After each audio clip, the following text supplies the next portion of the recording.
My son called me. "Mum, we moved to another state last week. We forgot to tell you." I was frozen stiff for 5 seconds. I replied, "It's all right, son. Good luck." I hung up. I opened my laptop and sent an email to my lawyer with a very special annex. 5 seconds. That was all it took for me to understand that my life had just split in two. Robert's voice sounded distant, almost mechanical, as if he were reading a script someone else had written for him. It was a Tuesday afternoon. I was preparing the turkey with mashed potatoes that my grandson, Matthew, loved so much when the phone vibrated on the kitchen table. I saw his name on the screen and my heart skipped a beat. It had been 3 weeks since I'd heard from him. "Mum, I'm calling you quickly because I'm on my way out," he began, without even asking how I was. "We moved to Austin, Texas last week. Vanessa got an incredible job there. And well, we forgot to tell you. You know how these things are. Everything happened so fast. We forgot to tell you." As if I were the next-door neighbor, as if I were the lady selling cookies on the corner, as if I weren't the woman who gave birth to him, who stayed up all night nursing him when he had pneumonia at 7 years old, who sold her grandmother's jewelry to pay for his college. "It's all right, son," I replied. My voice came out calmer than I expected. "Good luck with this new chapter." I hung up before he could notice the trembling in my hands. The silence left in my kitchen was so heavy I could feel it crushing my chest. I looked at the turkey steaming on the stovetop, the freshly baked biscuits covered with an embroidered cloth, Matthew's toys that I still kept in a basket by the dining area. All of that, which I had prepared with so much love, suddenly felt like a mockery. But I didn't cry, not at that moment. I walked toward my room with steps that seemed to weigh tons, opened my dresser drawer and took out my laptop. The one Robert had given me 2 years ago, saying, "To keep you connected, Mum. You're not getting any younger." How ironic. I sat on the edge of the bed, the same bed I shared with George for 32 years before cancer took him from me. I opened my email with trembling but determined fingers. I typed the address for Mr. Williamson, my lawyer for life. He had handled George's will.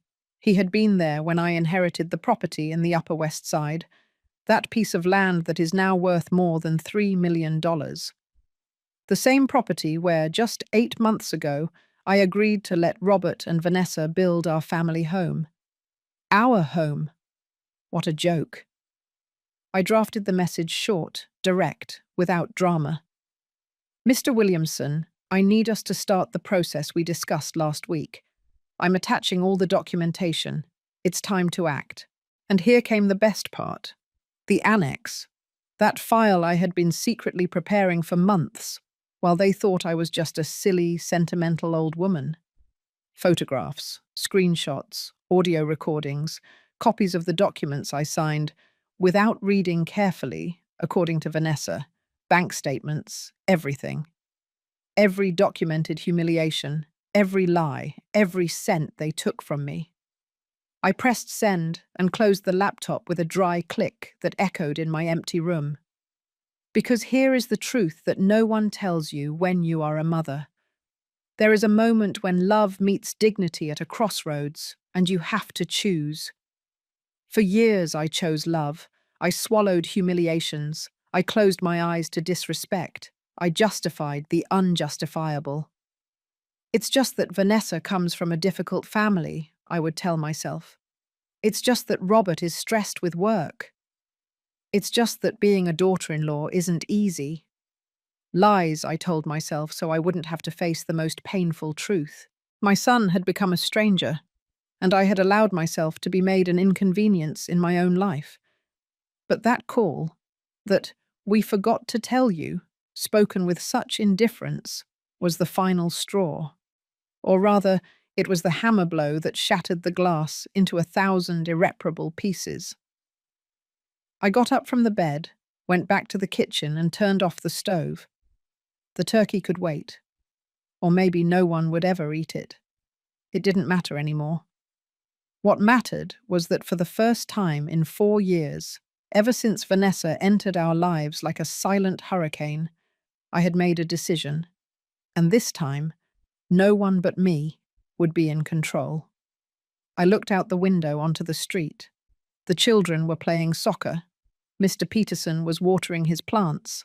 Mrs. Lois was sweeping her sidewalk like every afternoon. Life was following its normal course for everyone else. But for me, everything had just changed. I grabbed my phone again and looked at the last photo I had of Robert with me. He was 6 years old. We were in Central Park. He was hugging my neck and smiling with those crooked teeth that made me so tender. "I love you, Mum," said the message he had written that afternoon so many years ago. That boy no longer existed, and the woman who accepted anything just to not lose him didn't exist either. Because sometimes true love isn't enduring, sometimes it's letting go. And sometimes letting go means fighting for what is yours before they take everything from you, including your dignity.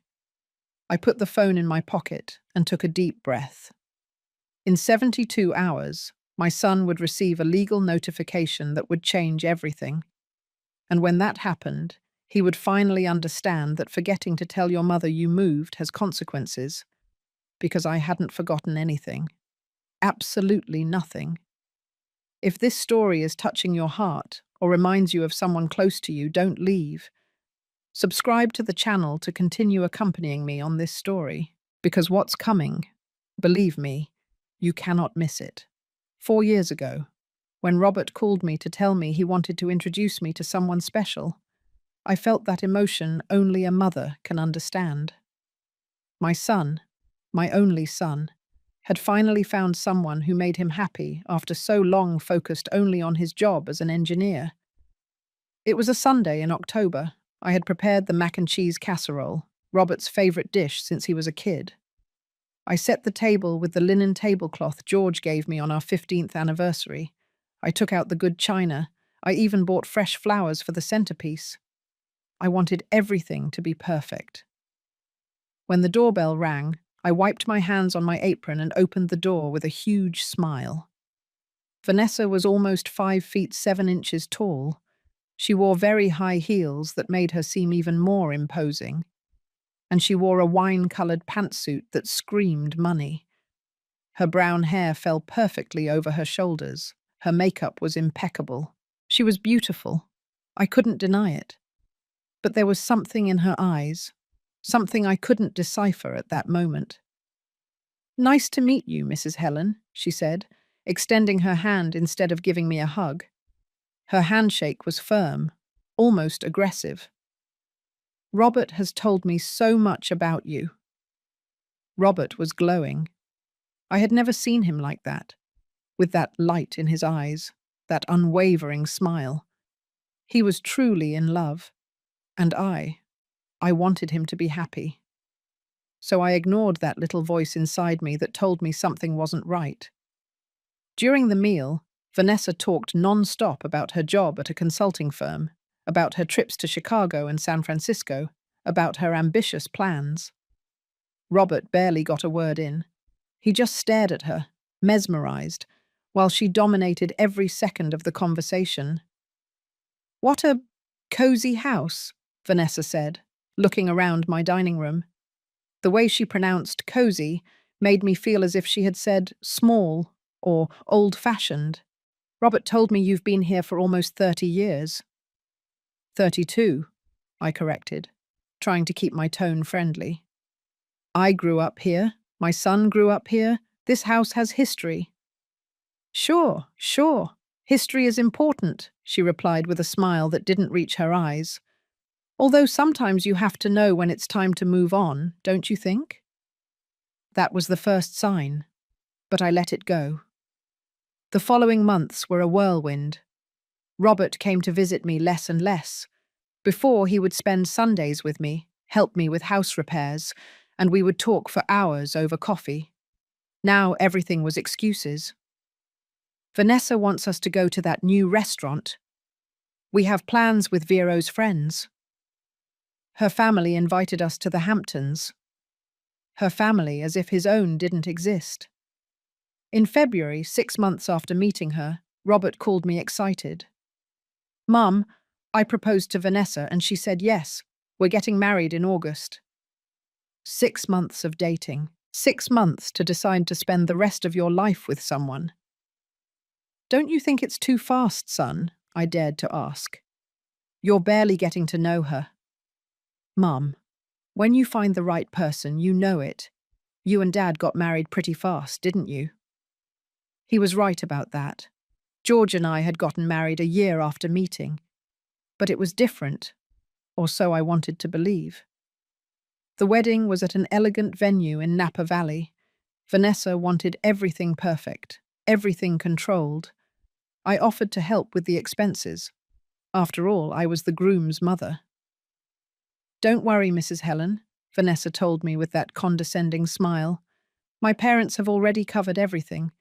You just relax and enjoy. I felt like a guest at my own son's wedding. During the ceremony, when the officiant asked if anyone had any objections, a thought crossed my mind. But I pushed it back, deep down. Robert looked so happy, so complete. Who was I to ruin that? After the wedding, things changed even faster. Robert and Vanessa moved to an apartment in Greenwich Village. A nice, modern, but very expensive place. When I went to visit them for the first time, Vanessa opened the door with a strained smile. Mrs. Helen, what a surprise. Robert didn't tell me you were coming. I talked to him this morning. He told me to stop by, I replied, carrying a container with the chili I had cooked for them. Oh, yes. Well, come in. Although I would have preferred we coordinate beforehand, to have the house presentable. The house was immaculate. Too immaculate. Like a showroom, not a home. That visit lasted 20 minutes. Vanessa had an important conference, and I understood that her job was very demanding. 3 months later, on his 34th birthday, Robert didn't answer my calls. I called him 5 times. Nothing. I sent him messages. Nothing. I spent the entire afternoon looking at the 3-layer cake I had baked for him, watching it sit there, intact, mocking me. The next day I received a brief message. Sorry, Mum. It slipped my mind. Vanessa organized a surprise party with her friends, and I disconnected from my phone. It slipped his mind. His birthday. The day I brought him into the world after 18 hours of labor. That night I cried for the first time. I cried hugging George's pocket watch, that watch he always carried, and that I now kept in my nightstand like a treasure. Oh, George, I whispered in the darkness of my room. What is happening to our son? But the worst was still to come. I couldn't even imagine what Vanessa had planned, or how she would use the mother's love I felt as a weapon against me. Because when December arrived and they invited me to spend Christmas with them, I thought things would get better. I thought maybe it was a matter of time, of Vanessa getting used to me. How wrong I was. The Christmas dinner was at Vanessa's parents' house in Beverly Hills, a mansion with 3 stories, a yard, and even a fountain. I arrived with my prime rib and my apple pie, proud to share our traditions. Vanessa's mother, Gabrielle, greeted me with feigned kindness. Oh, Mrs. Helen, you shouldn't have bothered. We already have the dinner catered here. My food ended up in the kitchen, tucked away among the dirty dishes. During dinner, I was seated at the end of the table, far from Robert.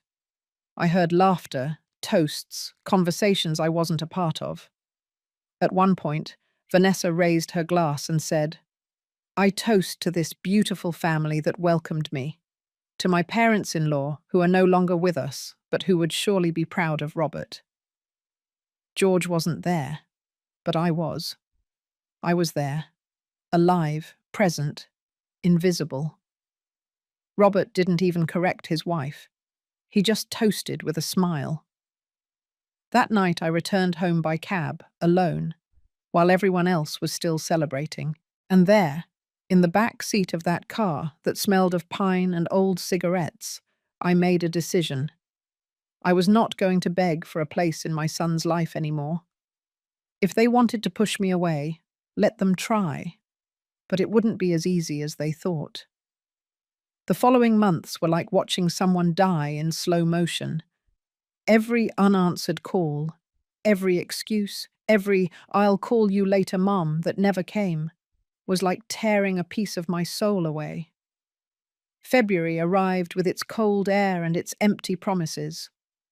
On my 66th birthday, I woke up early as always. I made coffee, sat at the kitchen table, and waited. I waited for the call that always used to come at 7 in the morning without fail. The call where Robert would sing "Happy Birthday" out of tune but with all his heart, just like when he was a kid. 7 passed. 8. 9. At 10 in the morning, I received a text message. "Happy birthday, Mum. Sorry for not calling. Had a meeting early. We love you very much." We love you. Plural. As if Vanessa's love for me was real. I didn't answer. I just stared at that cold, soulless message, and something inside me broke for good. But life went on, because that's what life does. It goes on even if you are falling apart inside. In March, my friend Laura invited me to her family gathering. "Come on, Helen. You can't stay alone all the time. You need a distraction." Laura had known me since we were girls. She could read my sadness, even though I tried to hide it. I went to that gathering, and that's where I heard the words that would confirm my worst suspicions. I was in the kitchen helping to serve the punch when I heard the voice of Rochelle, Laura's cousin, talking in the living room. I didn't intend to eavesdrop, but my name floated into the conversation like an alarm. "Yes, my friend Sandy, who works with Vanessa, told me. She says that at the office, she constantly complains about her mother-in-law, that she is too dependent, that she's always seeking attention, that Robert can't live his life because his mother won't let go." The ladle fell from my hands, splashing hot punch on the floor. "And what does Robert say?" another voice asked. "Well, according to Sandy, Robert doesn't defend her anymore. She says Vanessa has him completely dominated, that Mrs. Helen called crying one day because she hadn't heard from them in 3 weeks, and Vanessa told Robert that his mother was manipulative, that she used crying to make him feel guilty." Manipulative. Me. The woman who had worked double shifts as a secretary so that my son could study engineering at a private university. The one who sold the deeds to the small plot of land my mother bequeathed me in the Bronx to pay for his exchange program to Europe. The one who became a widow and never remarried, to dedicate all her attention to that child who now saw me as a burden. I left that house without saying goodbye. Laura caught up with me on the street. "Helen, wait. Don't listen to them. It's just gossip." "Gossip?" I said, feeling the tears starting to burn my eyes. "Laura, my son doesn't talk to me. When he does, it's out of obligation. His wife hates me, and he lets her. That's not gossip. That's my reality." That night, alone in my house, I did something I never thought I would do. I opened Facebook and looked up Vanessa's profile. I didn't usually use social media, but I needed to understand. I needed to see what she was showing the world. Her profile was full of photos. Her and Robert at elegant restaurants. Her and Robert at the beach. Her and Robert at parties with friends. Perfect smiles, posed pictures, sappy captions about true love. I kept scrolling down and found a photo from Christmas. The same Christmas where I had been, invisible in that mansion. The photo showed Vanessa, Robert, and her parents. The caption read, "Family Christmas. Blessed to have the best in-laws in the world. I didn't exist. There wasn't even a mention, a comment, nothing. It was as if I hadn't been there, as if I didn't exist. I slammed the laptop shut so hard that the screen shook. My hands were sweating and my heart was beating so fast that I thought I would have a heart attack right there. But the worst came in April, during the family dinner organised by George's sister, my sister-in-law Patricia. It was her daughter's birthday, and we all gathered at her house in upstate New York. I arrived early, as always, to help with the preparations. Robert and Vanessa arrived 2 hours late. When they entered, Vanessa was wearing an ivory silk blouse that must have cost more than 2 months of my rent. Robert was carrying a bottle of wine that probably wasn't cheap either. They looked elegant, successful, perfect. "Sorry we're late," Vanessa said with that smile I knew so well. "We had a breakfast with investors. You know how business is." Patricia gave them their place at the main table. I had to sit with the distant cousins, near the kitchen. During the meal, Vanessa monopolized all the attention. She talked about her promotion at the company, about the new SUV they were about to buy, about their plans to travel to Asia in the summer. "And well," she said at one point, delicately wiping her mouth with her napkin, "we are also looking at options to move to a bigger house. The apartment has gotten too small for us." Robert nodded excitedly. "Yes, we are looking in the Malibu or Venice area, something with a yard, 3 bedrooms, that has potential." 3 bedrooms, one for them, one for a study, one for guests. They never mentioned one for the grandmother, for me. "What about Mrs. Helen?" Patricia asked. Bless my sister-in-law. Hadn't you thought of something where there would also be space for her? I mean, so she can be close to the grandchild when it arrives. The silence that followed was so dense it could be cut with a knife. Vanessa let out a nervous laugh. "Oh, Patricia, what ideas! Mrs. Helen is doing very well in her house. She has her things, her memories, her independence. I don't think she'd want to move at her age, right, Mrs. Helen?" Everyone turned to look at me. I was in the back, near the kitchen, like a second-class guest at my own family's party. "No, of course not," I lied, feeling my throat close up. "I'm very comfortable where I am." Vanessa smiled triumphantly. Robert didn't even look at me. That afternoon, when everyone was saying goodbye with hugs and promises to see each other soon, I approached Robert. I gently took his arm. "Son, can we talk for a moment?" He looked at Vanessa, as if asking for permission. She checked her watch. "Robert, we have to go. We're meeting the Martins at 6. "Mum, it can be another day," my son, my only son, told me, without even looking me in the eyes. "We're running late." I watched them walk away. Robert opened the car door for Vanessa, with a gentleness he no longer dedicated to me.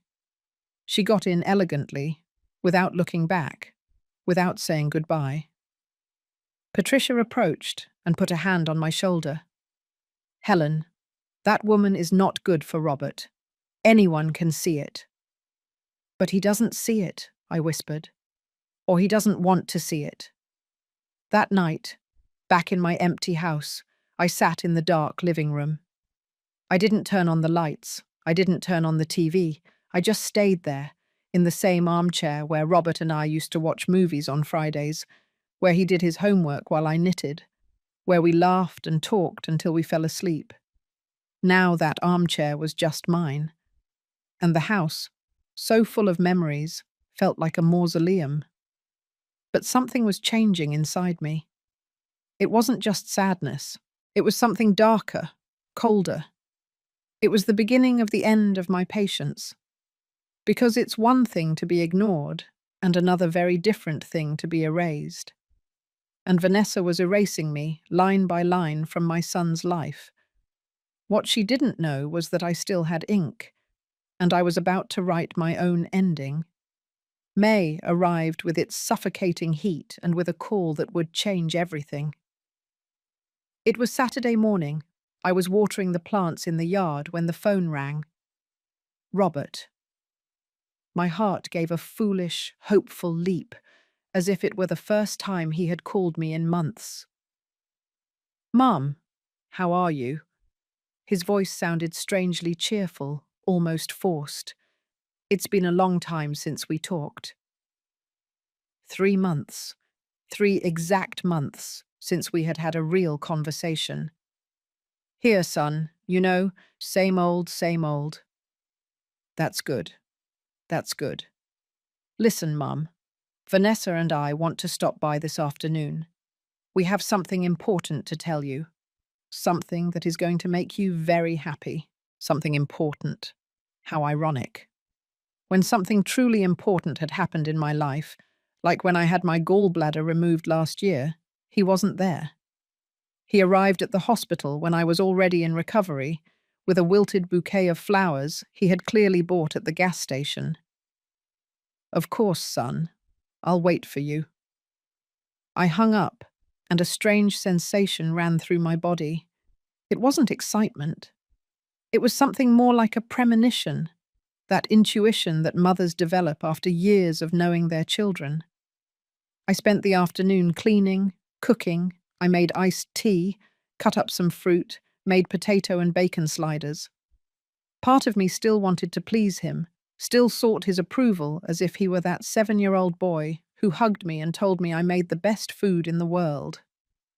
They arrived at 5 in the afternoon. Vanessa was wearing a beige dress, dark glasses that she didn't take off until she entered the house, and that smile that I had already learned to decipher: fake, calculating, dangerous. "Mrs. Helen, your house looks lovely," she said, looking around as if it were the first time she had been there, when she had been there at least 10 times. "It has a very traditional charm." Traditional. Another elegant way of saying old, outdated. We sat in the living room. Robert was nervous, restless, avoiding my gaze. Vanessa, on the other hand, was relaxed, in total control of the situation. "Mum, we have wonderful news," Robert began, finally looking at me. His eyes were shining, but I couldn't tell if it was happiness or something else. "Vanessa is pregnant. You're going to be a grandmother." The world stopped for a second. Grandmother. I was going to be a grandmother, a grandchild, the continuation of George, of me, of our family. Tears sprang up without permission. I stood up to hug Robert, but Vanessa stepped between us, formally extending her hand as if we were business partners. "Thank you, Mrs. Helen. We are very excited." I sat down again, wiping my tears with the back of my hand, trying to process the information. "But that's not all," Vanessa continued, crossing her legs elegantly. "We also want to share our plans for the future with you. Robert and I have been thinking a lot about what kind of life we want to give our baby." Here it came. I felt it in the air, in the way Vanessa leaned forward, in how Robert looked at the floor. "The apartment where we live is too small to raise a child. We need space, a yard, a place where they can grow up safe and happy." "You're right," I said, still not understanding where this was going. "You could look for a rental house while you save up to buy something of your own." Vanessa let out a little laugh that made my skin crawl. "Well, Mrs. Helen, we actually came to propose something much better, something that would benefit all of us." Robert finally spoke.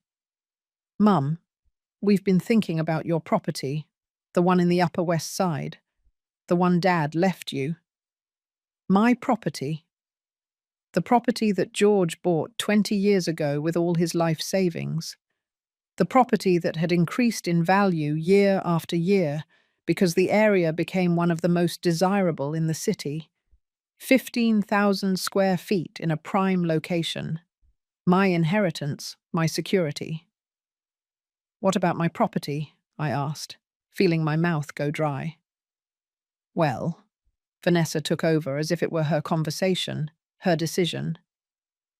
The truth is that at your age, Mrs. Helen, maintaining a property that size is complicated. You have to pay property taxes, utilities, and you're not even using it. It's just sitting there, empty, without any purpose. It's my legacy, I replied, firmer than I expected. It's what George left me. Exactly, Robert interrupted, with that soft voice he used when he wanted to convince me of something. It's your legacy, Mum, but it could be much more. We could build a beautiful house there, a big, two-story house with a yard, and you could live with us. We would be a real family. A real family, as if we hadn't been before.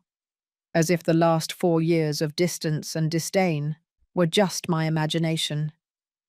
We would build everything with our savings, Vanessa continued. We have very good contacts with architects and contractors.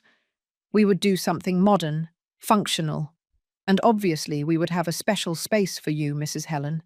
Your own bedroom with a bathroom, so you can have privacy but still be close to your grandson. My own bedroom, on my own property. How generous. I don't know, I said slowly, trying to order my thoughts. It's a very big thing. I need to think about it. Vanessa's mask cracked for a second. I saw frustration in her eyes. Mom! Robert knelt in front of me, taking my hands. It had been so long since he had touched me that I almost forgot what it felt like. Think about it. You could watch your grandson grow up every day. You wouldn't be alone in this big house. We would all be together, as a family. Isn't that what you've always wanted? He was right. It was exactly what I had always wanted. To be close to my son, to my future grandson. Not to wake up alone every morning in this house full of memories and empty of life. And how would it work exactly? I asked, feeling my resistance begin to weaken. The expenses, the construction, the ownership. Everything would be very simple, Vanessa said, pulling some perfectly folded papers from her purse. My friend Barry is a notary. He would help us with all the paperwork. Basically, you would keep ownership of the property, but you would give us legal permission to build. It's a temporary contract while the house is being built. Afterward, when everything is ready, we can make the final arrangements so that we are all registered as owners. All very transparent, all legal. The papers trembled in my hands. There was fine print, long paragraphs, legal terms I didn't understand. I don't know, let me read it carefully. Consult with Mr. Williamson. Mr. Williamson? Vanessa almost spat out the name. That man must be like 80 years old, Mum. With all due respect, we need up-to-date lawyers who understand how things work now. Mr. Williamson was 74 and had been George's trusted lawyer for 30 years, but Vanessa had a way of making you doubt everything, even the people you trusted most. Mum, Robert squeezed my hands. Trust me. When have I ever let you down? That question hurt more than he could imagine, because the answer was constantly, for the last 4 years. But at that moment, with his pleading eyes and the promise of a grandson, of a united family, of not being alone anymore, all that clouded my judgment. All right, I whispered, but I want to read everything before signing. Vanessa smiled, and that smile should have warned me that I had just made the biggest mistake of my life. The next 3 months were a whirlwind of contradictory emotions. On one hand, Robert was back in my life. He called me almost every day, stopped by to see me on weekends. He even accompanied me to the supermarket one Saturday like when he was a kid. On the other hand, something didn't feel right. It was as if everything was too perfect, too sudden. Vanessa organized everything with military efficiency. She arrived at my house with folders full of blueprints, catalogues of finishes, construction company quotes, always smiling, always kind, always pushing to make things move faster.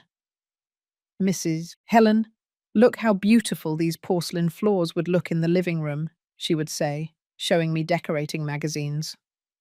And in your bedroom, we could put a huge closet with space for all your things.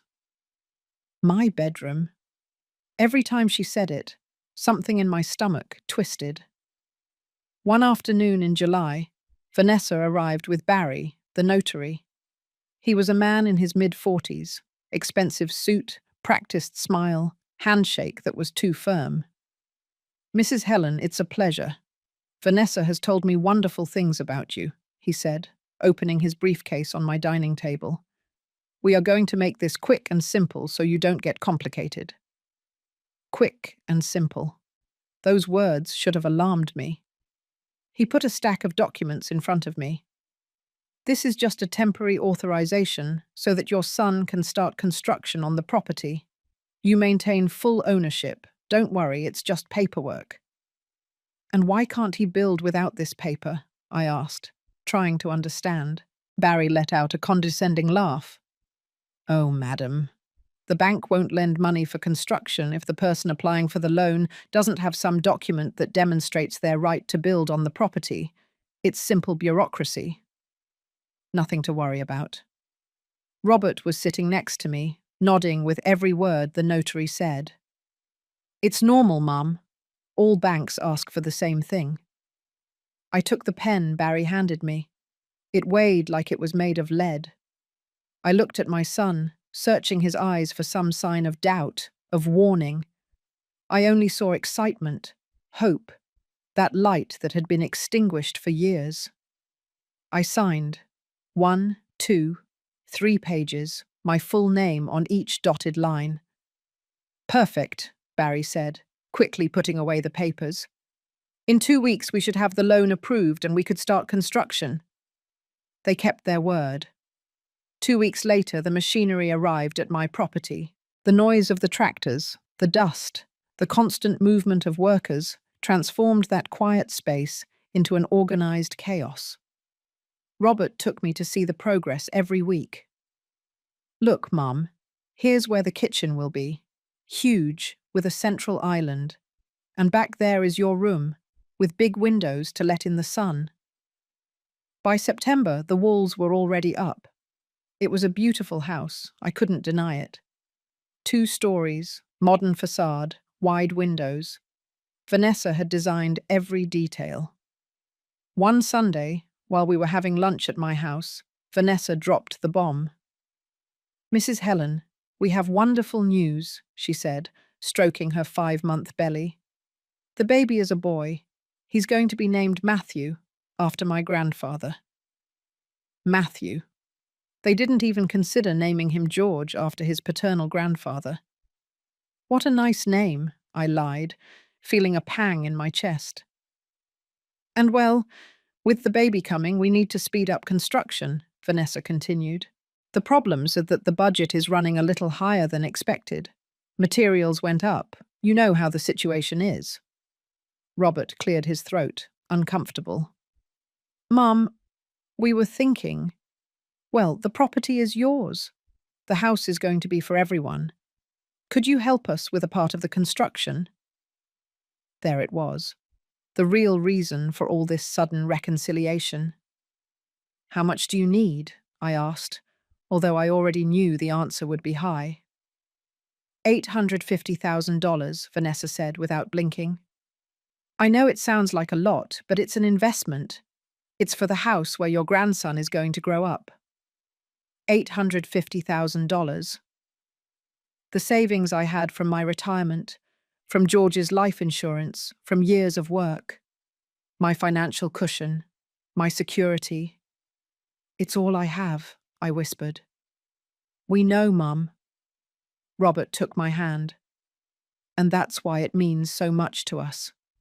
It would be your gift to your grandson. Imagine, when Matthew grows up, you can tell him that his grandmother helped build his house, Vanessa added. Besides, Mrs. Helen, when the construction is finished, the house will be worth at least $3 million. Your investment will triple. The following days were torture. Mr. Williamson called me, worried. Helen, I don't like this. Let me check the papers you signed. But it was too late. I had already said yes. I had already promised the money. And above all, I had already seen the excitement in Robert's eyes. I transferred the $850,000 to the construction company's account. I watched my bank balance drop suddenly, leaving me with barely $50,000 in reserve. That night I couldn't sleep. I stayed staring at the ceiling, hugging George's pocket watch. Forgive me, my love, I whispered into the air. Forgive me for spending your savings like this. But it's for our grandson. It's for the family. In December, Matthew was born. When Robert called me from the hospital, I was ready, with the diaper bag I had bought, the little gifts I had knitted with my own hands. Mum, it's better if you don't come today. Vanessa is very tired and needs rest. We'll let you know tomorrow. Tomorrow turned into 3 days. When they finally let me go to the hospital, Matthew was already 4 days old. The room was full of flowers, balloons, visitors, Vanessa's parents, her sisters, her friends. I arrived with my humble gift and my broken heart. Vanessa allowed me to hold Matthew for exactly 5 minutes. Be careful with his head, madam. Not like that. Let me show you how it's done. That beautiful baby, with Robert's eyes and George's nose, was my grandson. But it felt like he was Vanessa's private property. February arrived with the house almost finished. It looked spectacular. But when I went to see my supposed bedroom, my heart sank to the floor. It wasn't a bedroom, it was a staff quarter, small, dark, with a tiny bathroom and a window that overlooked the backyard. It's temporary, Mum, Robert explained, until we finish arranging everything. A lie. It was all a lie, and I had been too stupid to see it coming. March of the following year arrived with the promise of moving in. The house was ready, impressive, with its 2 gleaming stories and its perfectly designed yard. Vanessa organized a small housewarming. She invited her friends, her parents, co-workers. I helped in the kitchen, preparing snacks that no one thanked me for. Mrs. Helen, the shrimp goes on the patio table, not here, Vanessa corrected me, moving the tray I had carefully arranged. During the tour, Vanessa gave her guests. I heard every word from the kitchen. This is the master bedroom, with a walk-in closet and full bathroom. Here is Matthew's room, designed with neutral colours to stimulate his development. And this is Robert's study. No one asked where my room was. No one seemed to notice my absence on the tour. When everyone left, Vanessa took me to the back of the house. Here is your space, Mrs. Helen. I know it's small, but it's cozy. Cozy. The room was barely 10 by 10 feet. The twin bed barely fit next to the old dresser they had brought from my house. The bathroom was so narrow you had to enter sideways. The window faced the neighbour's wall. It's temporary, I repeated Robert's words like a mantra. It's temporary, but it wasn't. The move was chaotic. My furniture was distributed throughout the new construction. My sofa ended up in the main living room, my dining table in the guest area, my paintings on the walls Vanessa chose.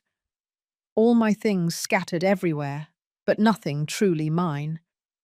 Oh, Mrs. Helen, this armchair is very worn out. We better put it in storage, Vanessa said, pointing to the armchair where George read the newspaper every morning. These plates are chipped. We should throw them away. The plates from my parents' wedding, with their golden edges and their small imperfections. This painting doesn't go with the modern decor. The painting Robert made for me in elementary school, his first self-portrait. My entire life being discarded, piece by piece. The rules arrived in the second week.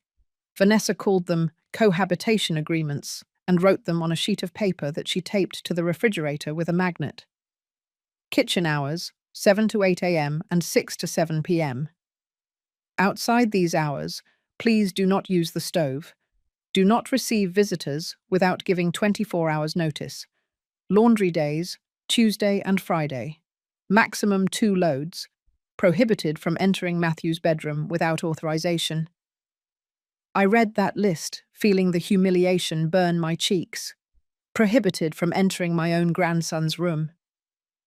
They're just to organize ourselves better, Robert explained when I complained. Living together requires boundaries, Mum. Don't take it personally. How could I not take it personally when they were treating me like an employee on my own property? The humiliations became daily. One Tuesday, Vanessa entered my room without knocking. "Mrs. Helen, did you use my shampoo?" she asked with her arms crossed. "No, I have my own." "Well, because yesterday it was full and today it's half empty, and since you're the only one who uses the upstairs bathroom when you clean." "I'm telling you I didn't use it, Vanessa." All right. I'm just saying that if you need something, you can ask for it. You don't have to take things that aren't yours." She was accusing me of being a thief, on my own property, with my own money invested in every square inch of that house. Even worse was the day I wanted to hold Matthew. The baby was crying in his stroller in the living room. I was nearby folding clothes.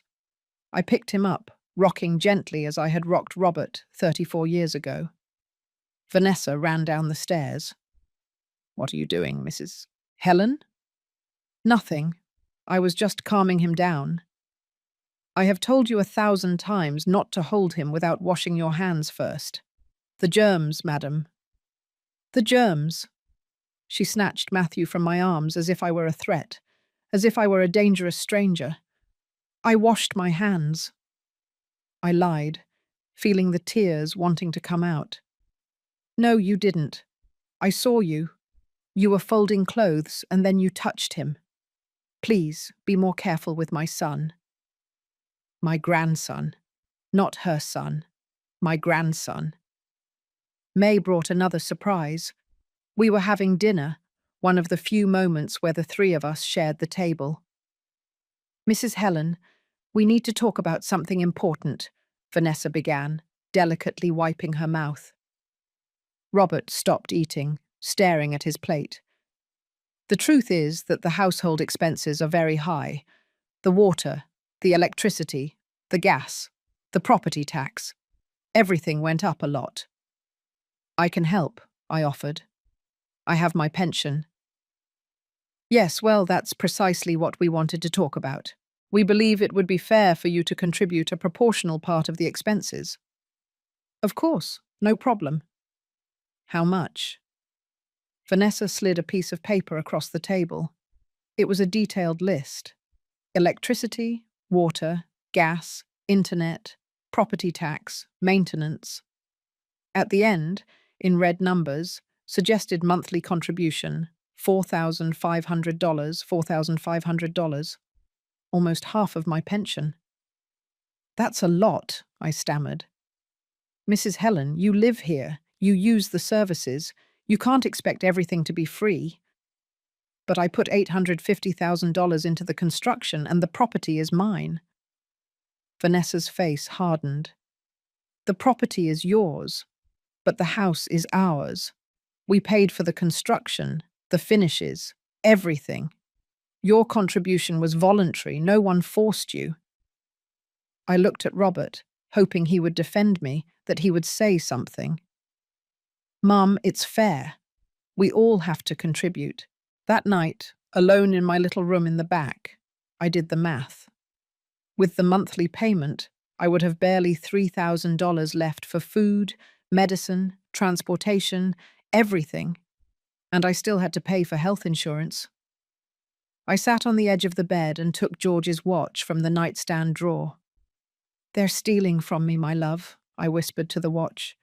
"They're stealing my money, my dignity, my grandson, and I don't know how to stop them." But then I remembered something. I remembered that months ago, When I started feeling that something wasn't right, I had called Mr. Williamson. He had insisted on checking the papers. Helen, bring me everything you signed. Everything. And I had done it. I had brought him copies of every document. I got up from the bed and searched in the back of my closet for the shoebox where I kept important papers. There was Mr. Williamson's business card and a note he himself had written. Helen, when you're ready to act, call me. I put the card in my pocket. It wasn't time yet. I needed more evidence, more proof, because something told me the worst was still to come. And I was right. The following months were the darkest of my life. June, July, August passed in a fog of daily humiliations that made me question if I still existed or if I had become a ghost on my own property. The mornings were the worst. I would wake up at 5:30 a.m. before everyone to be able to use the kitchen without disturbing them. I prepared my coffee in silence, being careful not to let the coffee maker make noise. Once I dropped a spoon into the sink and Vanessa came down furious. Mrs. Helen, it's 6 o'clock in the morning. Matthew just fell asleep 2 hours ago. Can you be more careful? I apologized as if I had committed a crime, as if making noise in my own kitchen was an unforgivable sin. Worse was the day I wanted to invite Laura over for lunch. I told Vanessa a week in advance, as the rules demanded. Mrs. Helen, the house is busy that day. Some of Robert's clients are coming to close a deal. You cannot receive visitors. But I told you a week ago. And I'm telling you 2 weeks in advance that that day is busy. Business visits have priority. I had to cancel on Laura. I can't host you here. Should we meet at your house? I wrote to her, feeling the shame burn to my bones. Helen, what is going on? She asked me on the phone. That house is on your property. How can you not receive visitors? I didn't know what to answer, because explaining it out loud would make everything too real, too pathetic. In July, my sister Connie came from Florida to visit me. I hadn't seen her in 2 years. When she arrived and saw where I had been relegated, her eyes filled with tears. Helen, this is a staff quarter. What did they do to you? It's temporary. I lied again. That lie, I didn't even believe myself anymore. During her 3-day visit, Connie saw everything. She saw how Vanessa spoke to me in that condescending tone. She saw how Robert ignored me when his wife was present. She saw how they forbade me to hold Matthew without supervision. That baby is your grandson, Helen. You have rights. I don't want to cause trouble. Matthew is Vanessa's son. She decides. Matthew is your son's son, and you are his grandmother. React, sister. They are trampling on you. But I remained paralyzed. I still believed that if I behaved well, if I obeyed all the absurd rules, eventually things would get better. August brought the final straw. Vanessa found a lipstick stain on a towel. Mrs. Helen, did you use the white towels from the guest bathroom? No, I have my own. Well, someone used them and stained them, and since you clean the bathrooms, it wasn't me, Vanessa. Well, someone has to replace those towels. They cost $800 a set. I'm going to deduct $200 from your next payment. My next payment? As if I were an employee. As if the $4,500 I was already paying monthly wasn't enough humiliation. That night, I called Mr. Williamson from my room, with the door closed and speaking in whispers. Mr. Williamson, I need to know exactly what I signed. I need to know if I can do anything. Helen, I've been waiting for you. Come to the office tomorrow. I have information you need to know. The next day, I made up that I had a doctor's appointment. I took the subway to downtown. I walked the 3 blocks to the old building where Mr. Williamson had his office for 40 years. He greeted me with a paternal hug. He offered me coffee, made me sit down. Then he took out a thick folder. Helen, what I'm about to tell you, you're not going to like, but you need to know it. My heart started beating faster. The papers you signed were not a temporary authorization. It was a transfer of construction rights. Basically, you gave Robert and Vanessa the legal right to build on your property and register the construction in their name. The world started spinning. What does that mean? It means that the house, even though it's on your property, is legally theirs. If they wanted to, they could sue you for land use and force you to pay rent to live there. But Barry said it was temporary, that I would maintain ownership. Barry lied. Or worse, he knew exactly what he was doing. I have investigated that notary. He has several lawsuits for real estate fraud. He's a close friend of Vanessa's. They work together regularly. Tears began to fall uncontrollably. Mr. Williamson, I invested $850,000. It's all I had. I know, Helen, and there's more. I investigated Vanessa's finances. She has $420,000 in credit card debt. She is being sued by 2 banks. That woman is desperate for money. Everything began to make sense. The convenient pregnancy, Robert's sudden interest, the quick construction, the constant pressure. What can I do? I asked, wiping my tears. We can sue.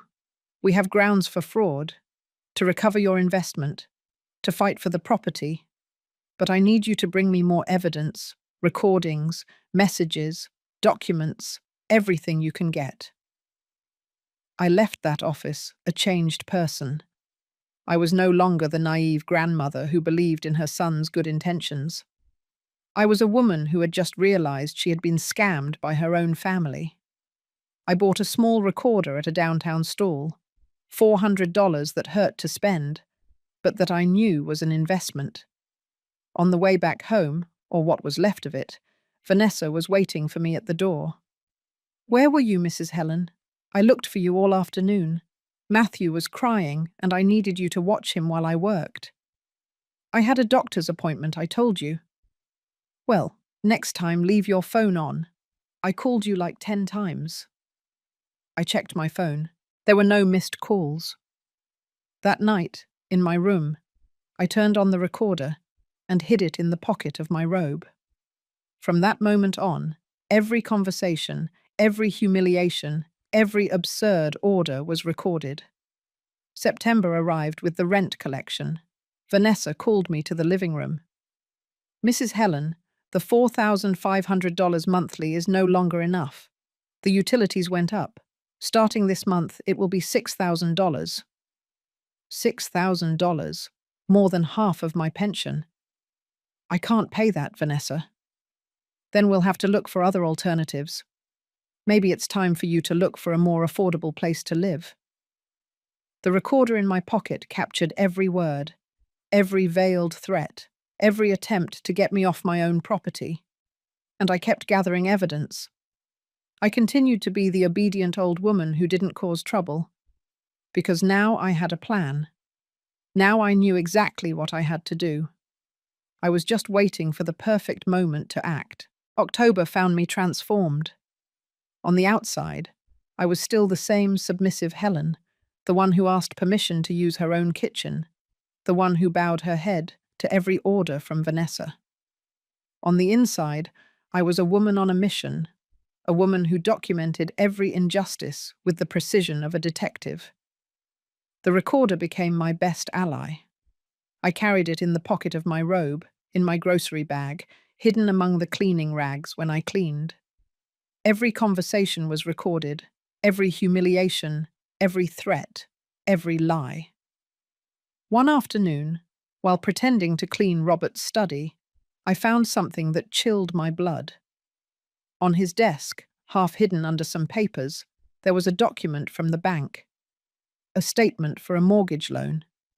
I took out my phone with trembling hands and took a picture. The loan was for $1,200,000. The collateral, my property. The guarantee, the construction registered in Robert and Vanessa's name. They had used my property to go into debt, without my permission, without my knowledge. That night, I met again with Mr. Williamson. I brought him the photographs, the recordings, everything. Helen, this is fraud, major fraud. They used your property as collateral without your consent. And the loan, what was it for? Mr. Williamson investigated. 2 days later, he called me with the answer. The money was used to pay Vanessa's debts and to buy the new SUV they have. It wasn't for the construction. The construction was paid for by you with your $850,000. I sat on a park bench, where no one could hear my conversation. The world spun around me as I processed the information. I also discovered something else, Mr. Williamson continued. Barry, the notary, was disbarred from the Notary College 3 months ago. The documents you signed do not have full legal validity. There are irregularities. What does that mean? It means we can fight, and we can win, but we need to act fast, before they try to legalize something else or sell the property. Sell? Can they do that? With the fraudulent documents they have, they could try. I've seen cases like this. That's why we need to move now, Helen. I spent the next few weeks preparing. Mr. Williamson drafted the lawsuit, real estate fraud, illegal use of property as collateral, falsification of documents, dispossession. We gathered all the evidence, the recordings, the photographs, the bank statements, testimonies from Laura and Connie. We also investigated Vanessa more thoroughly. Mr. Williamson hired a private investigator. What we discovered was devastating. Vanessa had 2 maxed-out credit cards. She owed $420,000, as Mr. Williamson had said, but she also had a lawsuit for fraud from a previous company where she worked. She had falsified invoices. She had been fired and sued. Robert knew none of this. My son had married a professional liar and didn't even know it. One night in November, while we were having dinner, Vanessa dropped another bomb. Mrs. Helen, Robert and I have been thinking, this cohabitation situation is not working out. Robert looked at his plate, unable to look me in the eyes. We think it would be better for everyone if you looked for your own place, a small apartment, close by. That way we would maintain our independence, but we would still be in contact. The recorder in my pocket captured every word. But this is my property, I said softly without getting upset. Yes, but the house is ours, and living all together is causing friction. You deserve your peace of mind, Mrs. Helen. We can help you with the rent for a place for the first few months, while you settle in. They wanted me out. They wanted my property, my investment, my legacy, and they wanted to toss me out like an old piece of furniture that was no longer useful. Let me think about it, I said, getting up from the table.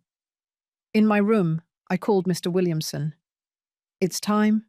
Prepare everything. I want to act next week. Are you sure, Helen? Completely sure.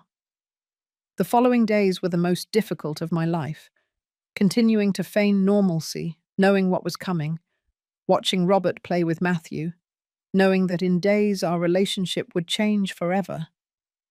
Part of me still loved my son. I still wanted to believe that he was Vanessa's victim, that she had manipulated him.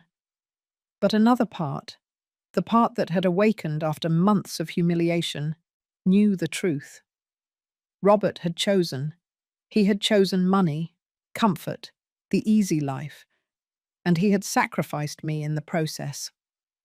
On the Tuesday of the following week, Robert called me. It was midday. I was at the market buying vegetables. Mum, I'm calling you quickly because I'm on my way out.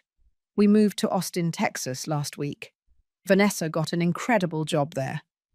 And well, we forgot to tell you. You know how these things are. Everything happened so fast. The world stopped. The vegetable lady was charging me, but I wasn't listening to her. I only heard those words. We forgot to tell you. They had moved. With my grandson. With my $850,000 invested. With my property mortgaged. And they had forgotten to tell me. It's all right, son, I replied with a calm I didn't feel. Good luck with that new chapter. I hung up. I left the vegetables there, unsold. I walked straight home, went up to my room and closed the door. I opened my laptop. I had bought it at a cyber cafe nearby, paying in cash so Vanessa wouldn't know I had one. I opened my email. I drafted the message to Mr. Williamson, Chiddiam's son. It's time. Let's start everything today. I'm attaching the last recordings. I pressed send. Then I did something else. I went into the family WhatsApp group, the one with my sisters-in-law, my cousins, my sister. I wrote a long, detailed message. I told them everything. The scam, the fraud, the humiliations, Vanessa's debts, the illegal loan. I attached photos of the documents. I pressed send and turned off the phone. I sat on the edge of my bed. I hugged George's watch. That's it, my love. I'm tired of being the fool. I'm tired of letting them trample on me. Now it's my turn. In 72 hours, Robert would receive a court summons, an order to freeze accounts, a lawsuit for fraud that could send him to jail. And when that happened, he would finally understand that forgetting about your mother has consequences. Because I hadn't forgotten anything. And now, finally, it was time to collect. That night I didn't sleep. I stayed sitting on the edge of my bed, staring at the phone turned off on the nightstand. Outside, the city continued its normal rhythm. Dogs barked, cars passed, life went on. But inside me, something had changed forever. At 6 o'clock in the morning, I turned on the phone. Messages immediately started arriving. Laura, Connie, my sisters-in-law, my cousins, everyone had seen what I shared in the family group. Helen, I can't believe what they did to you. Cousin, count on us for whatever you need. That jerk Robert is going to pay for this. But the message that broke my heart was from Patricia, my sister-in-law. Helen, George would be proud of you. It was about time you defended yourself. We love you. I took a shower, got dressed, and made coffee. For the first time in months, I used the kitchen without fear, without watching the clock. Anyway, there was no one left to bother. The house was empty. Robert and Vanessa had left without saying goodbye, like thieves in the night. At 9 o'clock in the morning, Mr. Williamson arrived at the house. He was accompanied by another, younger lawyer, his partner, Mr. Peterson. Helen, good morning. Ready for this? More ready than I have been in my life. We sat at the dining table, that table I had bought with my first paycheck as a secretary 35 years ago. Mr. Williamson spread documents on the surface. The lawsuit has already been filed. The judge admitted it this morning because it is a case of blatant fraud. In 48 hours, they will receive the notification. And the lien? It's already in process. We froze the account where the mortgage loan is. We also alerted the bank so they can't make any moves with the property. Mr. Peterson added. In addition, we contacted the district attorney's office about the fraudulent notary. Barry already has an investigation order. If Vanessa and he worked together on this, she will also face charges. And Robert? I asked, feeling my voice break. Mr. Williamson sighed. Robert is an accomplice, Helen. He signed documents, used your property, benefited from the fraud. Legally, he is just as guilty as Vanessa.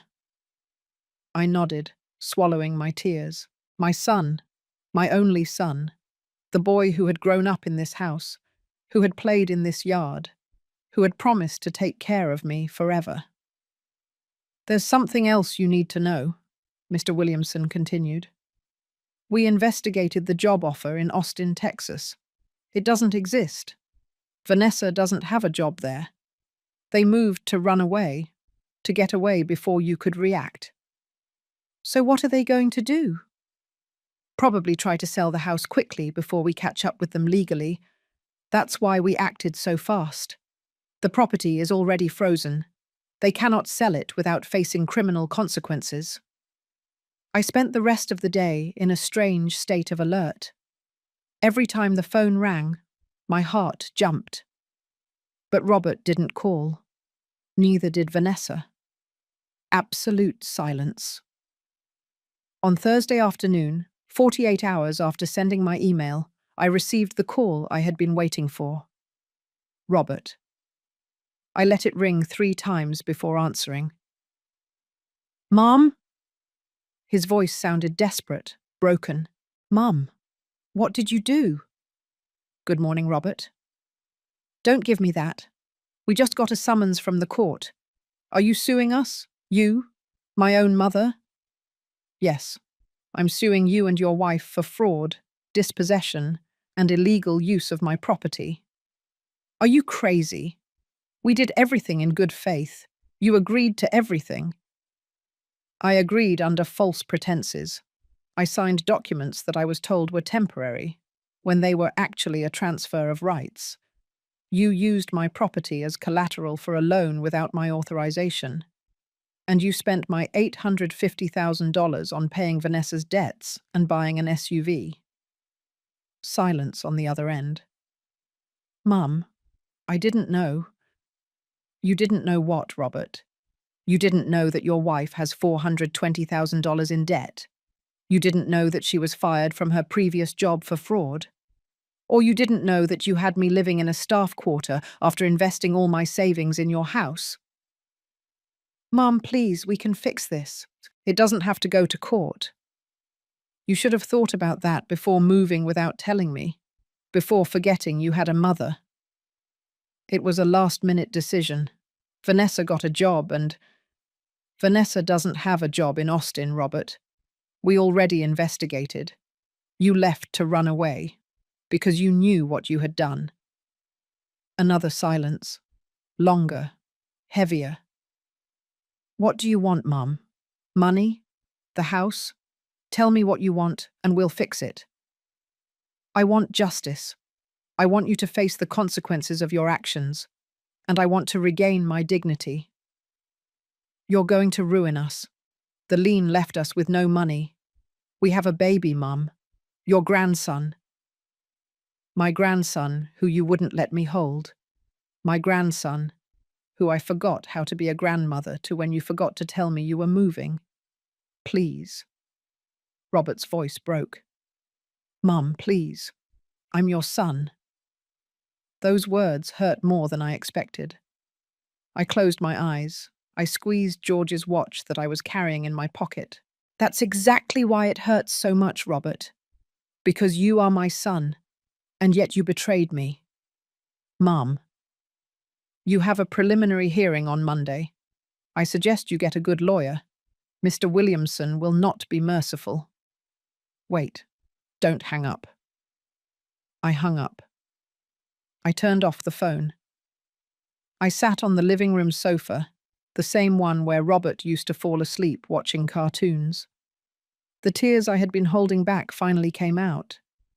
I cried for the son I had lost, for the family I would never have, for the years of humiliation I had endured, believing that love could overcome anything.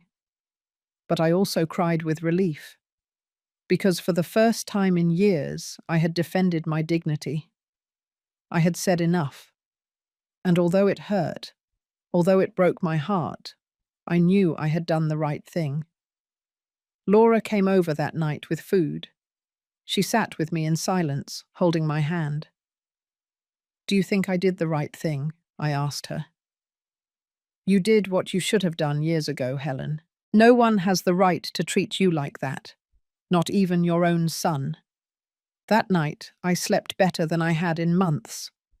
Without a hidden recorder, without fear of making noise, without absurd rules taped to the refrigerator.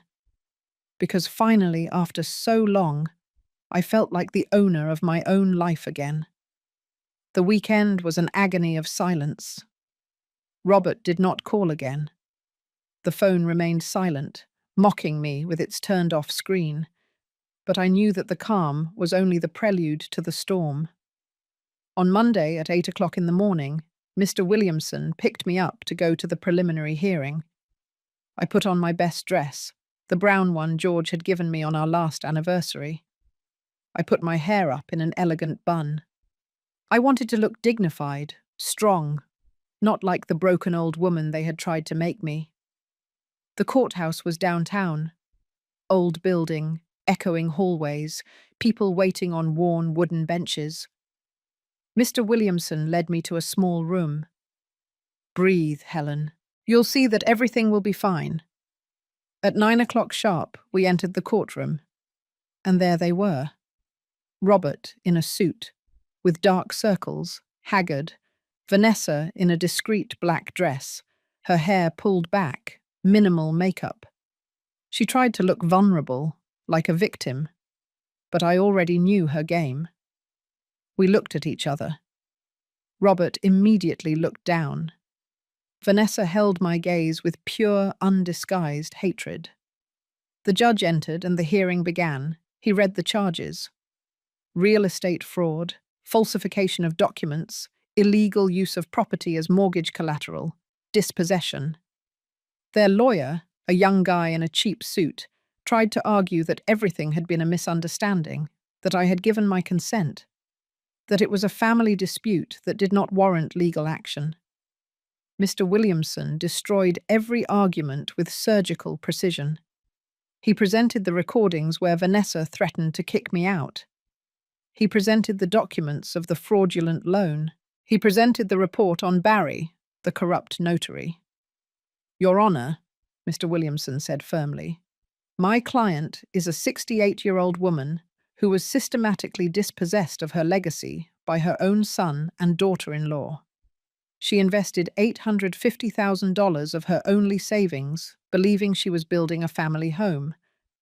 Instead, she was relegated to a staff quarter, forced to pay rent on her own property, and finally abandoned without even a goodbye." Robert wiped his tears. Vanessa remained rigid, calculating. The judge reviewed the documents with a serious expression. Then he looked at Robert. "Mr. Smith, is it true that you used your mother's property as collateral for a mortgage loan without her explicit consent?" Robert stammered. I thought she knew." "Yes or no, Mr. Smith?" "Yes, Your Honor." "And is it true that you moved your residence without informing the owner of the property where your home was built?" "Yes, but—" "Enough." The judge closed the folder with a dry thud. "I declare the lawsuit admissible. The lien on the property and bank accounts is maintained. A criminal investigation is ordered against Ms. Vanessa Rogers for her relationship with the notary Barry Hill. Next hearing in 30 days for the presentation of additional evidence." The gavel fell. Vanessa abruptly stood up. "This is unfair. That manipulative old woman tricked us. She signed everything voluntarily." "Order!" the judge shouted.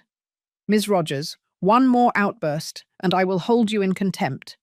Be dismissed." We left the room. In the hallway, Robert caught up with me. He looked devastated, as if he had aged 10 years in a week. "Mom, please, let's talk. This doesn't have to destroy our family." "Robert, you destroyed our family when you decided that I didn't matter." "It was Vanessa. She convinced me of everything. I didn't know about her debts, her legal problems. She lied to me." Vanessa approached like a caged beast. "Now you blame me. You agreed to everything. You signed the papers. Because you told me it was normal, that all families did it that way." I watched them fight and felt a strange mix of sadness and satisfaction.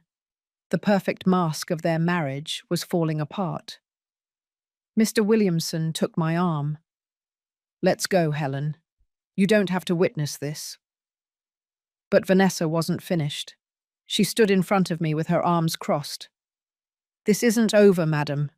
We're going to fight. We're going to prove that you gave us everything voluntarily. And when we lose everything because of you, you will never see your grandson again." That threat hit me in the chest. Matthew, my innocent grandson, in the middle of all this mess.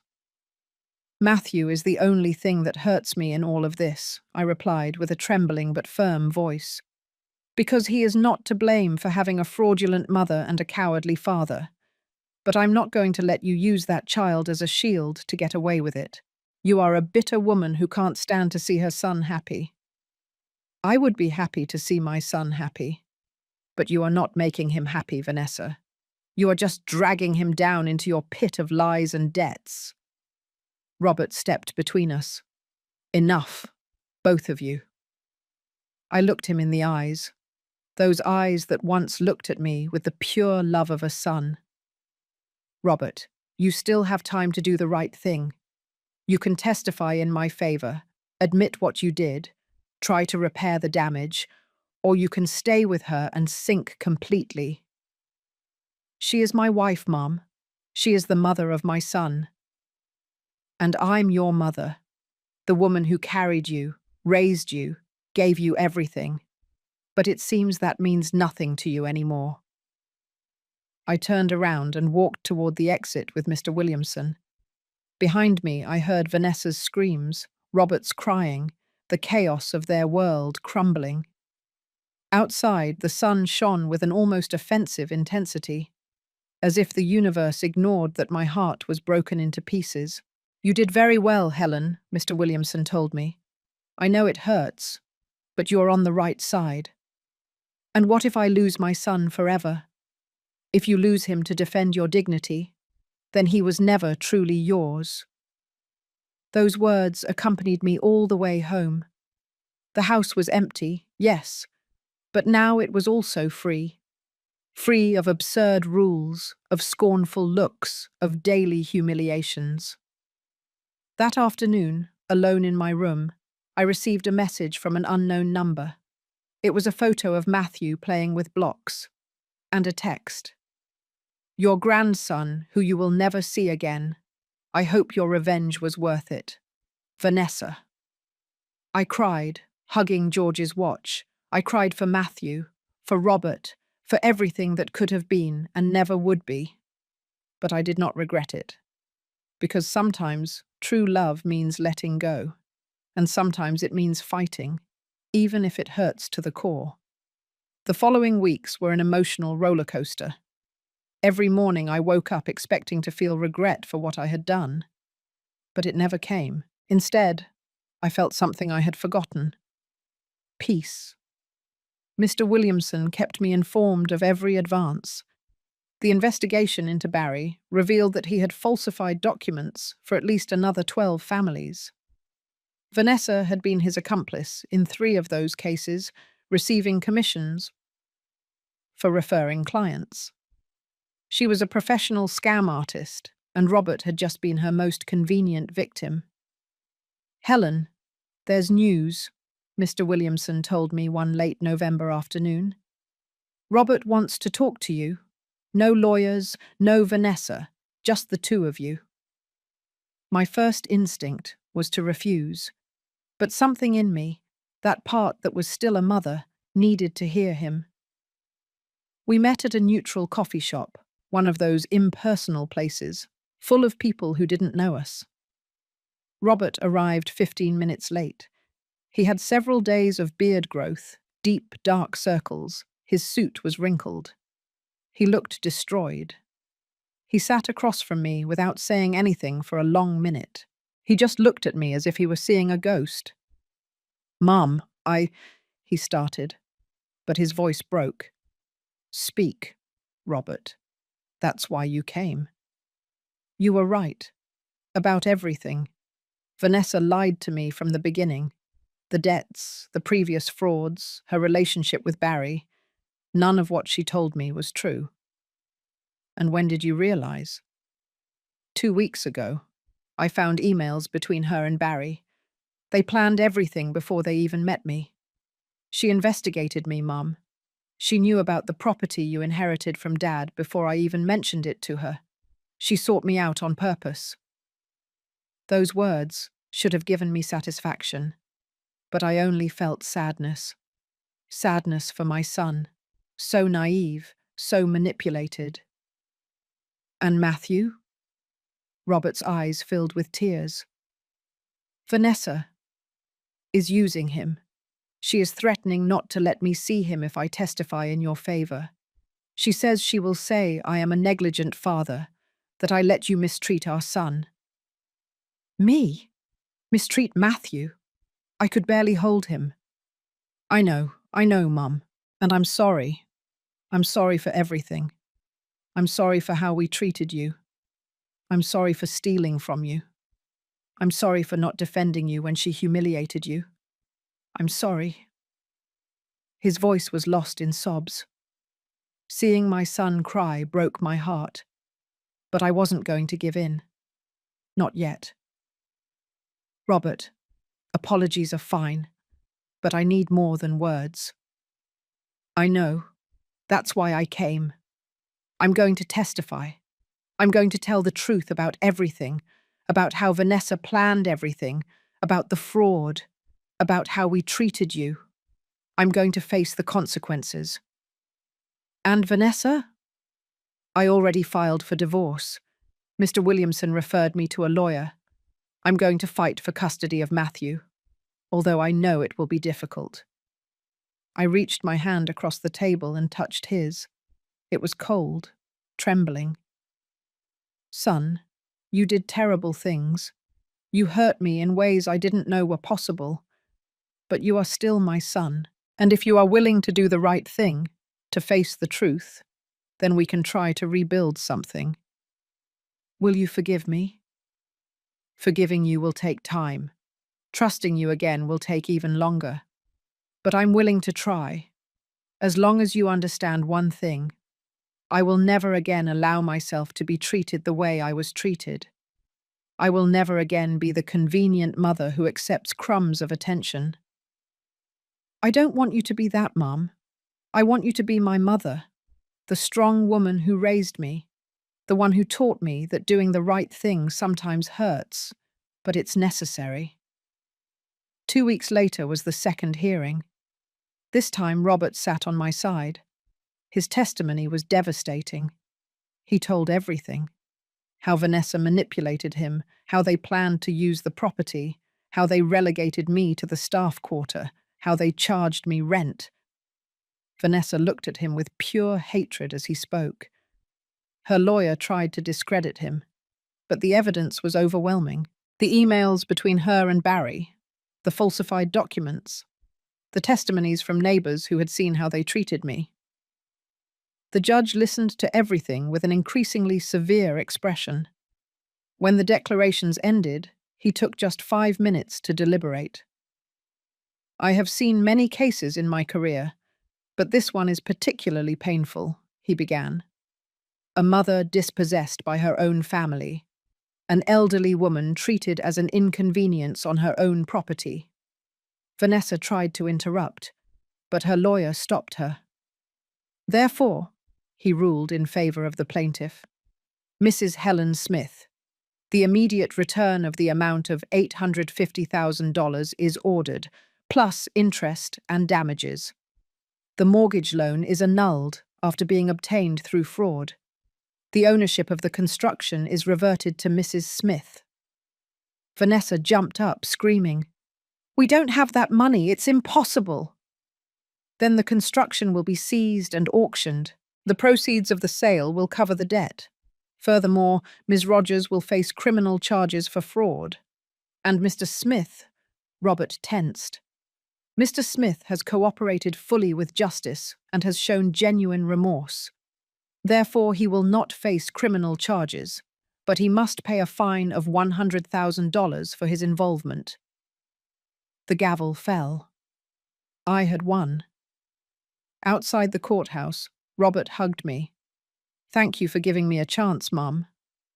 Now you have to prove you deserve it. And he did. The following months were slow reconstruction. Robert moved to a small apartment. He fought for and won joint custody of Matthew. Every Sunday he came to visit me with my grandson. The house built on my property was auctioned off. A young couple bought it for $2,800,000. After paying debts and legal costs, I was left with $1,200,000. With that money, I sold the entire property for $3,800,000. The total gave me $5 million. I bought a small but bright apartment in Queens. 2 bedrooms, a balcony with plants, a view of a park. My space. Only mine. I donated $500,000 to a foundation that helps elderly women who are victims of family abuse, because I was lucky to know Mr. Williamson, to have resources to fight. Many do not. The rest I invested wisely, this time with a real financial advisor. One Sunday afternoon, Robert came with Matthew. The boy, now 2 years old, ran to my arms shouting, "Grandma!" I melted. 6 months after the court resolution, my life was completely different. I woke up one morning in May in my apartment.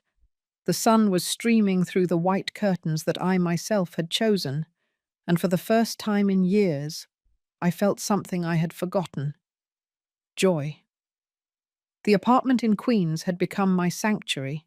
Small, yes, but every corner was mine.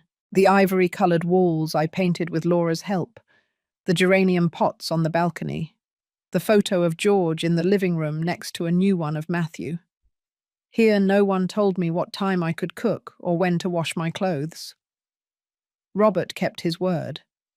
Every Sunday he arrived with Matthew, and little by little we rebuilt something resembling a relationship. It wasn't the same as before. It probably never would be, but it was honest. There were no more masks, no convenient lies. "Mom, I brought your favourite dessert," he told me that Sunday, entering with a box of pastries from the corner bakery, that traditional bakery we used to visit when he was a kid. Matthew ran straight into my arms. "Grandma, look at my dinosaur." I knelt down to his level, forgetting for a moment about my knees that were no longer the same, and admired his toy with genuine interest. "It's beautiful, my love. What's its name?" "Its name is George, like my grandpa who is in heaven." My eyes filled with tears. I looked at Robert, who smiled sadly. "I've been telling him about Dad," he explained, "about what he was like, what he did, how much he loved you. I want Matthew to know where he comes from." While Matthew played in the living room, Robert and I sat on the balcony with coffee. "How are things with Vanessa?" I asked, not out of morbid curiosity, but because her situation affected my grandson. "The divorce was finalized last week. She has partial custody, but with supervision. The judge didn't trust leaving her alone with Matthew after everything that came out in the trial." "And how is she?" Robert sighed. "I don't really know. She moved in with her parents in New Jersey. She's facing fraud charges along with Barry. Her lawyer says she'll probably get a suspended sentence for being a first-time mother, but she'll have a record." "Do you hate her?" My son thought for a long time. "No, I think I pity her.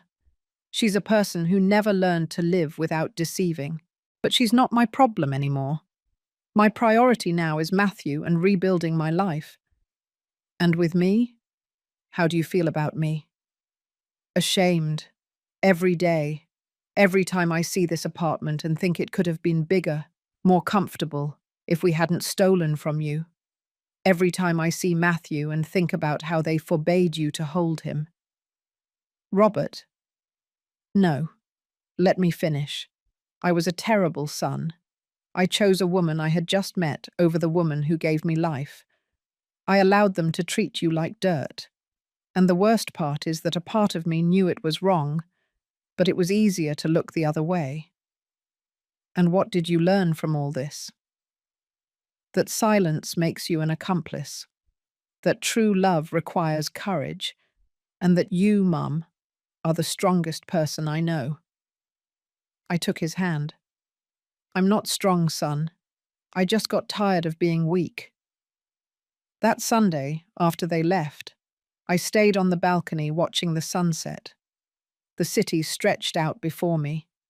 Millions of lives, millions of stories, and I was just one more. An older woman who almost lost everything, but who found the strength to regain her dignity. My phone vibrated. It was Patricia, my sister-in-law. Helen, did you see today's newspaper? No, why? There's an article about Barry and other corrupt notaries. They mention your case. They say that thanks to your complaint, 5 other families were also encouraged to sue. I looked up the article online. There was my story, without my full name, but recognizable. And at the end, the journalist wrote, "This woman proved that it is never too late to defend what is yours.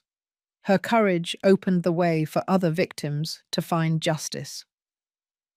I closed the phone and looked at George's photo. I did it, my love. It cost me, it hurt me, it almost destroyed me, but I did it. 2 weeks later, I received an unexpected call. It was from the foundation I had donated money to.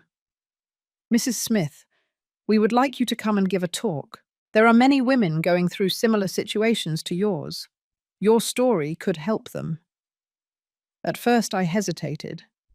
I didn't consider myself an example of anything. But then, I thought of all the Helens in the world, the ones who were in that staff quarter, swallowing humiliations, believing that love means enduring everything. I accepted. The talk was at a community centre in Brooklyn. There were 40 women, most over 50, all with stories of family abuse, dispossession, manipulation. When I finished telling my story, many were crying. A woman about 70 years old approached afterward. "I've been living with my daughter and son-in-law for 10 years. They treat me like a servant, but I thought that's how it had to be, that I had no choice." "There is always a choice," I told her, taking her hands. "Maybe it's not easy, maybe it hurts, but your dignity is worth more than the comfort of staying silent." Those words became my new purpose. I gave 3 more talks that year. I helped 2 women contact lawyers. I started a small support group that met every month in my apartment. 1 year after the trial, on my 69th birthday, Robert arrived early with Matthew. "Happy birthday, Mum. I have something for you." He handed me a small box. Inside was a watch. Not just any watch. It was George's pocket watch, but now restored, shiny, working perfectly. "I know how much it means to you. I took it in for repair. Now it works like new." I held it in my hands, listening to its constant ticking, and I thought about all the road travelled, the losses, the battles, the small and great victories. "Thank you, son." "No, Mum. Thank you for not giving up, for teaching me that it's never too late to do the right thing." That night, alone again, but no longer lonely, I sat on my balcony with a cup of tea. The city shone below, full of possibilities.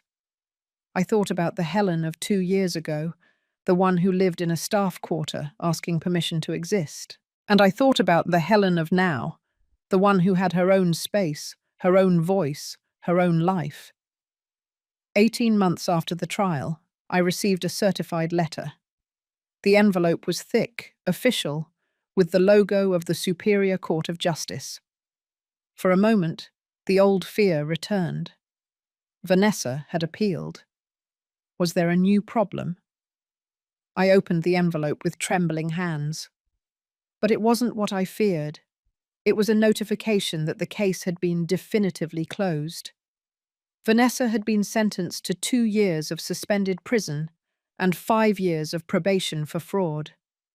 Barry had received 4 actual years. Everything was officially over. I called Mr. Williamson immediately.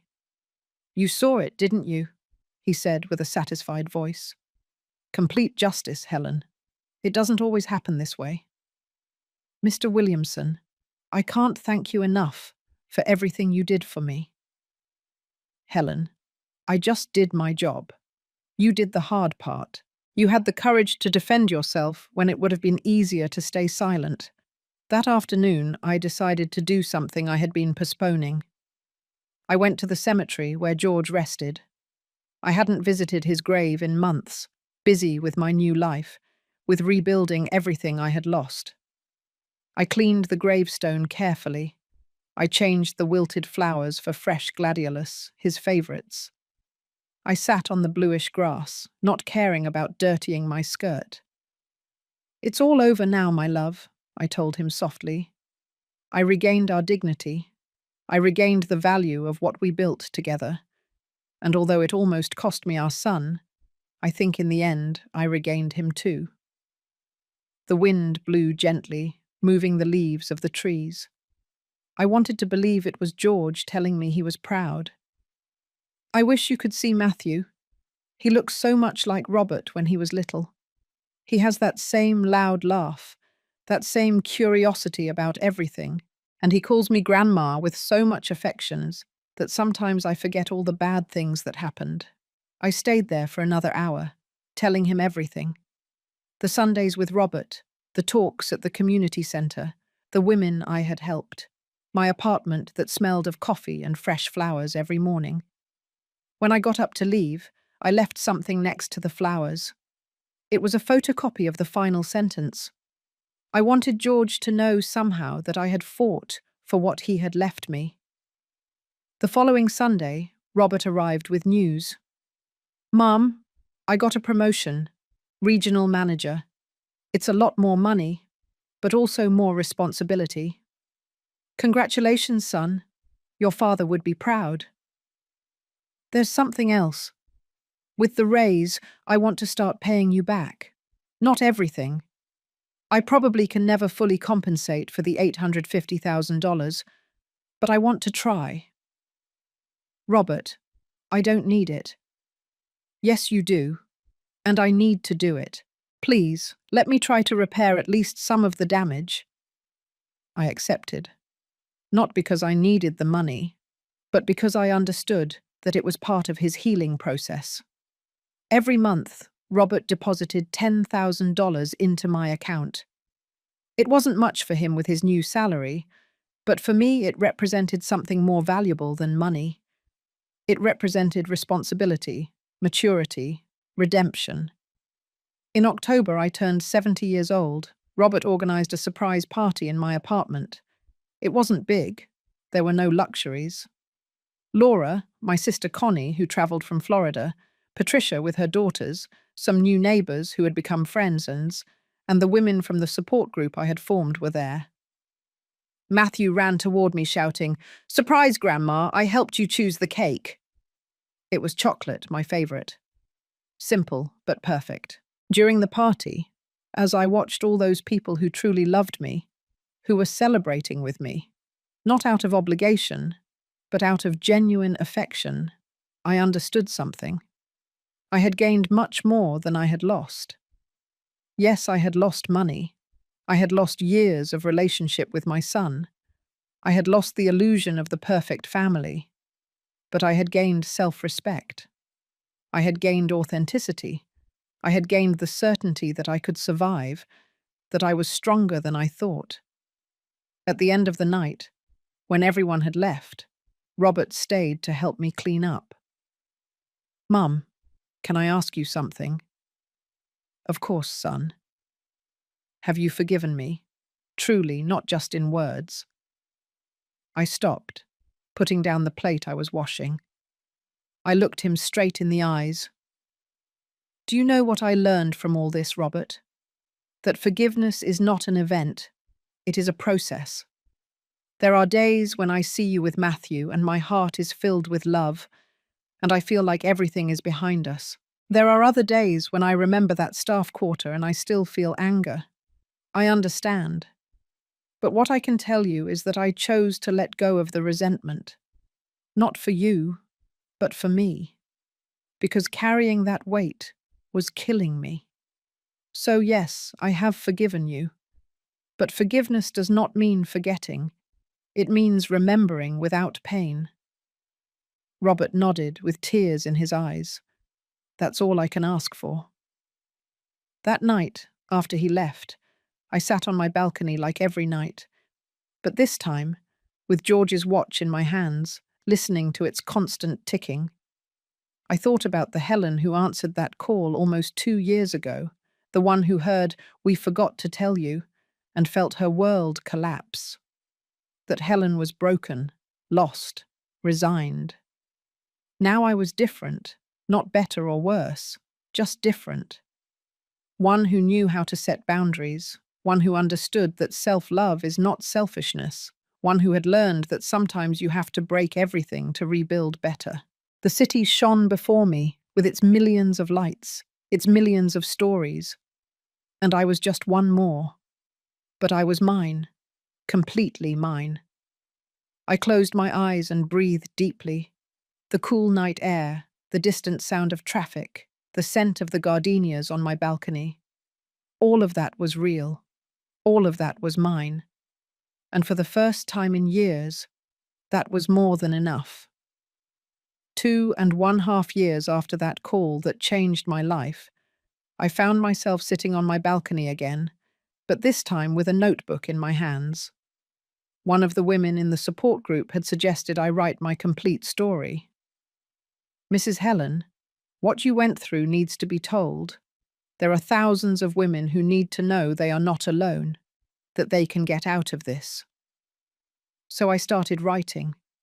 Not to publish a book or anything grand, just to leave a testimony. So that one day when Matthew grew up, he could read these pages and understand why his grandmother did what she did. It was a sunny Saturday in March when I finished the last page. That very day, Robert arrived with unexpected news. "Mum, Vanessa is leaving the country. She got a job in London, England. She's taking Matthew." My heart skipped a beat. "What about joint custody?" The judge authorized the move. Vanessa met all the requirements of her probation. She's been going to therapy. She paid all the fines. The judge considered that it's better for Matthew to have stability, even if it means living far away. And how do you feel? Devastated, but also relieved. Vanessa needs to start over, away from all of this, and maybe, just maybe, that will make her a better person, for Matthew. Did you forgive her too? Robert paused.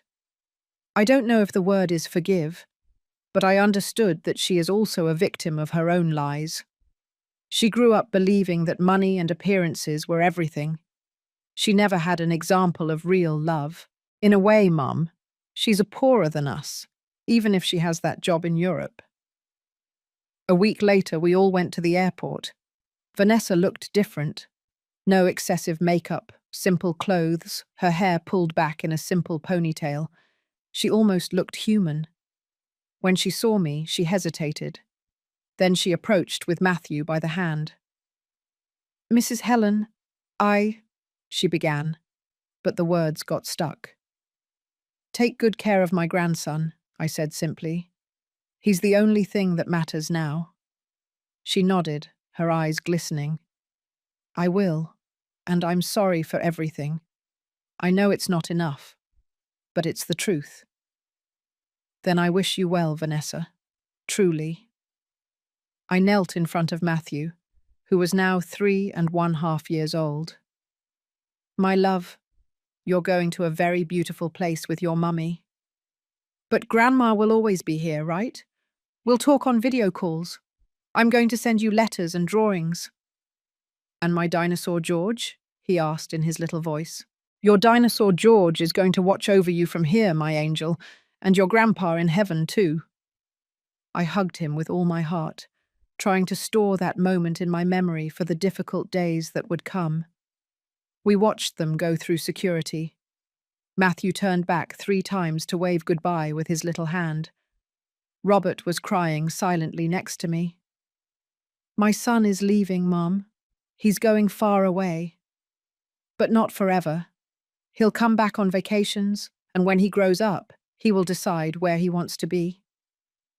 On the way back home, Robert walked me to my apartment. "Mum, I know things will never be the same as before, but do you think one day we can be a normal family? Without all this weight of the past?" "Son, normal families don't exist. They all have their problems, their secrets, their scars. What matters, is if we are willing to heal together. And are you willing?" "I've been willing for 2.5 years, Robert. Waiting for you to finish processing everything. Waiting for you to grow up enough to understand what family really means." That night, alone again, I opened the notebook where I had written my story. I read the last line I had written, and then I understood that freedom has a price, but dignity is priceless. I thought about all the road travelled, about that Helen who lived in a staff quarter asking permission to exist, about the one who opened her laptop and sent that email that changed everything, about the one who confronted her son in a courtroom, about the one who rebuilt her life from scratch at 68 years old. Every one of those Helens was me, and all together they had created the woman I was now. My phone vibrated. It was a message from one of the women in the support group, Rose, who had found the courage to sue her family last week.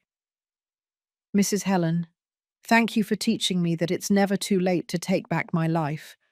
I started living again today." I smiled. Maybe that was the real victory. Not the money recovered, nor the house, not even the rebuilt relationship with Robert. It was knowing that my pain had served a purpose, that my story could light the way for other women trapped in the same darkness. I got up and walked to the window. The city stretched out before me, alive, pulsating, full of stories like mine. Stories of women who learn late but learn eventually, who fall down but get back up, who lose but gain the most important thing, themselves. I took George's watch from the table. "We did it, my love. It wasn't how we thought, but we did it. Our son learned. Our grandson will know where he comes from. And I became myself again." The clock showed 10 o'clock in the evening. A new day would begin in 2 hours. A new day where I would choose how to live, what to do, who to be with. A new day of freedom. Because in the end, that's what I had won. Not a perfect house or a perfect family. I had won the freedom to be imperfect, to make mistakes, to set boundaries, to say no, to say yes, to live without asking permission. And that, I discovered, was the true wealth. Not what you possess, but what you don't allow them to take from you. Not what you inherit, but what you build with your own hands. Not what others think of you, but what you think of yourself. I closed the window and turned off the lights. Tomorrow would be another day. One more of this new life that I had fought so hard to achieve. And as I got into bed in my small, but my own apartment, in my space that smelled of coffee and gardenias, I smiled. Because finally, after so many years, I had come home. Not to a house of bricks and cement, but to myself.